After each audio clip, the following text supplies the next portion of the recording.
Bayangkan makhluk yang bisa berlari berjam-jam, berkomunikasi dengan kode yang sulit dimengerti, dan punya hubungan yang mengubah arah sejarah manusia. Ini bukan mitos, ini serigala. Kita mulai hitung mundur dari 5 sampai pertama. Siap? Fakta 5 pelari maraton alami. Serigala bukan cuma cepat dalam sprint. Mereka diadaptasi untuk menempuh jarak jauh.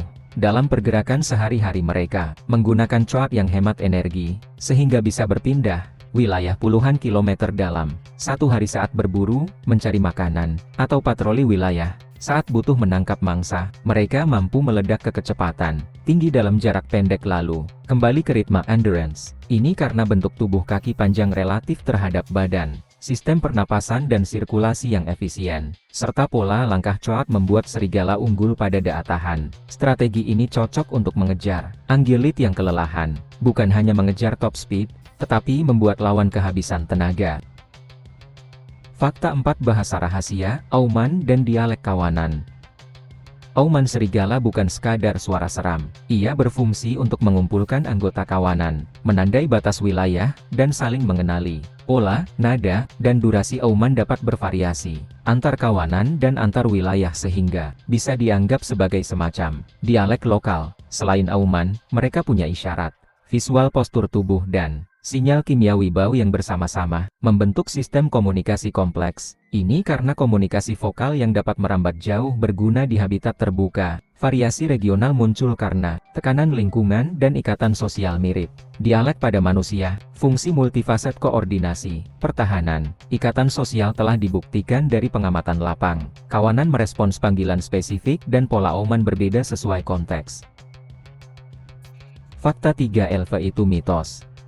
Mereka keluarga. Gagasan tentang serigala elfe dominan lahir dari studi pada serigala yang dipelihara bersama di kandang, bukan populasi liar alami. Di alam, banyak kawanan sebenarnya adalah unit keluarga, sepasang induk breeding pair dan anak-anak mereka dari beberapa musim. Kepemimpinan lebih bersifat parental, induk jantan atau betina memimpin karena mengatur perburuan, merawat anak, dan membuat keputusan keluarga, bukan karena perebutan kekuasaan terus-menerus. Ini alasannya, observasi etolog modern mengonfirmasi bahwa struktur sosial liar berbeda dari kelompok paksa di penangkaran. Perilaku pemimpin yang berbasis hubungan keluarga menjelaskan tingkat kerjasama dan kohesi yang tinggi, serta minimnya konflik internal berkepanjangan yang seharusnya merusak kesempatan bertahan hidup kawanan.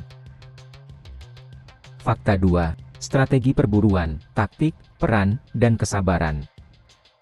Serigala berburu secara kolaboratif dengan membagi peran, ada yang mengganggu, yang mengejar dari belakang, yang menutup jalur kabur, dan yang menunggu mengeksekusi saat mangsa kelelahan atau terjebak.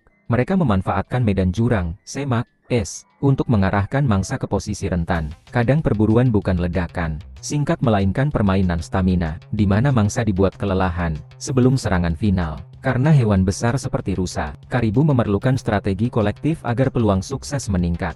Kerja tim mengurangi risiko cedera pribadi dan meningkatkan efisiensi energi kawanan. Rekaman lapang dan studi etologi menunjukkan formasi dan peran khusus saat berburu bukan serangan acak. Fakta 1 ikatan paling mengejutkan, nenek moyang anjing.